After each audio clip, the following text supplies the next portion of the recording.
Just a quick note before this free video.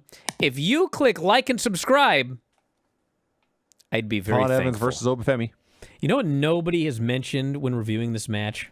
Do you know what the very first move of this match was? An attempted supercutter. It was actually a Daniel Bryan. That was in there too. Saikun. Yes. They gave him a Daniel Bryan spot here. Just to let us know that's what's happening. I see. We got to job this guy out for a long time before he's ready. Yeah. We'll get him over. Because you know he's not over now. We got to get him over. They also mentioned, by the way, are you aware that not only is Hank Walker a more decorated wrestler than Javon Evans, but Javon has had now, as of right this moment, 10 shots at the NXT title and has lost every single one of them. I did not know that, actually. Yes. That's even more than I would have guessed. There is much I would like to say, but I will not. But I'm really starting to wonder at this point. Well, I watched this match Thursday morning, so I knew how it all went down. So I didn't get excited or lose myself in the match or anything. I could recognize, as a wrestling match, it was very well done. Might have been 10 total title shots. But he was 0-9 in title shots when this match started. Well, I knew he never won a title. Yes. I didn't realize he'd had 9 chances to and fielded them all. And the Buffalo Bills are laughing at you for that. Fuck. Why would you give that stat? Giving a stat like that makes you, as the promotion, look stupid. You know what I'm saying? I think the idea is we're supposed to get behind Javon because they tell us that he's had 10 tries and lost every one. But instead, you hear that and you go, you people are fucking so clueless. He's had 10 title matches and won 0? Why does he give any title shots then? God damn. Has there ever been a UFC fighter who's gone 0-10 in title matches? I don't even think Uriah Faber went all the way to 0-10. And he was like the record. So anyway, the match is excellent. And people are going crazy for everything. And fuck. Did you watch your Javon in this match? God damn it. That's really good. This fucking guy. You know what's funny is last night, Dave was the most level-headed guy around and not prone to hyperbole. He is flabbergasted at the booking of Javon Evans. And he actually made the comment, he goes, this guy's another Will Ospreay. And I never once thought that. But as I think about this fucking match, he is another Will. Like, they didn't get Will Ospreay. Will Ospreay chose to go to AEW. You actually have a 21-year-old Will Ospreay, and you have him trapped for 2 years in developmental.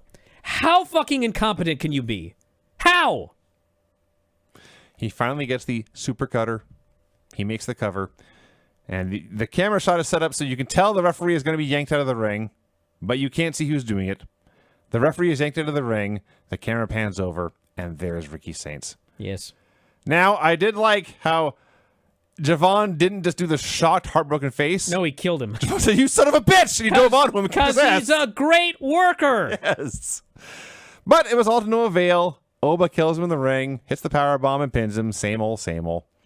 And then Javon is immediately forgotten. Yes. Because we're focused on Ricky Saints and Obafemi, and they're talking about Cody Rhodes and Obafemi, and they're talking about New Year's Evil and Obafemi, and I guess Tony D versus Ethan Page. They're trying to Bryan Danielson this guy. They're trying to get you like so upset. And it's like it's the wrong kind of upset.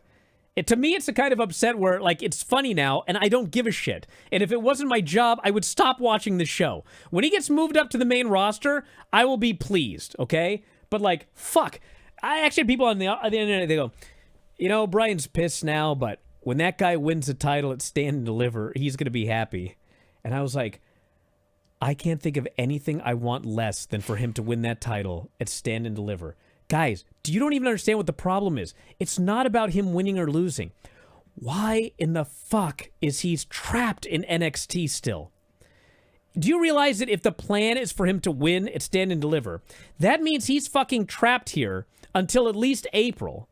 Then he wins the title, and he's going to be trapped here for another fucking year. Why would I want that? Why would anyone on the fucking planet want him trapped here? They've already missed the boat. He should have won the Iron Survivor Challenge last year. He should have won the title at last year's Stand and Deliver. He should have held it through SummerSlam, and he should have hit the main roster at SummerSlam. And right now, he would be one of the top guys on the WWE main roster. The place would be going fucking wild. You guys would not be crying about Jey Uso getting another title shot or, you know, the MFTs and Solo Sikoa as a top guy. Like, you'd actually have a 21-year-old top guy having incredible fucking matches every single week on the main roster. Instead, he's fucking stuck here, and he's going to be stuck here for another year because they're fucking incompetent. God. That's my speech. That was the end of the show. So yes, it'll be Ricky Saints versus Javon Evans. That's next. I'm sure he'll learn how to work there. Yes, that might help him learn how to work. Yeah. That might help learn that feller how to get over. Yeah. Yeah. He's got a ways to go. All right. Hey. Dynamite wins this week. Yeah. That was a 10-6 round. I'm going to laugh my fucking ass off if, like, he ends up on Saturday night's main event and they actually have him and Leon win the WWE Tag Team titles. I will cry with laughter because it will further my theory that it is actually 100% the incompetence of NXT because everywhere Javon goes, everyone else knows what they have. He's a top star everywhere else that he goes except NXT. I don't think it's going to happen, but I would fucking howl. If you love this show, you should consider signing up at WrestlingObserver.com. WrestlingObserver.com has every show that we have ever done. Over 15,000 podcasts in the archives, dating back to 2005. Searchable by show, searchable by year. Perhaps the first show you ever watched was 2008 WrestleMania? Well, you can head into the archives and you can find the podcast we did all built around the 2008 WrestleMania. Every major show, whether it be WWE, AEW, we covered it all. 15,000 archived shows at WrestlingObserver.com. Also, when you subscribe, you get full access to the Wrestling Observer newsletter. There's a new Observer every Friday. And on top of that, we have thousands and thousands of archived issues of the Observer dating back to 1991.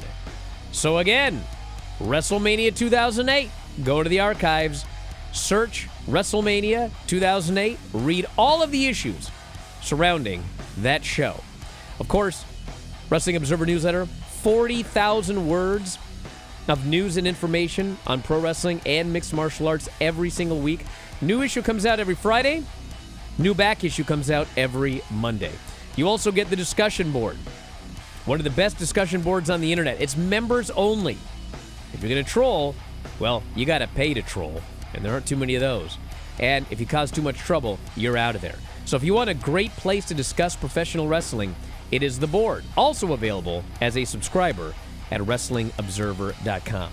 The whole package, all of the new shows, all of the archived shows, all of the new issues of the Observer, all of the archived editions of the newsletter, all of the past episodes of Wrestling Observer Radio, Wrestling Observer Live, The Bryan Vinny Show, Figure 4 Daily, Filthy 4 Daily, The Board, all of it, just $14.99 per month.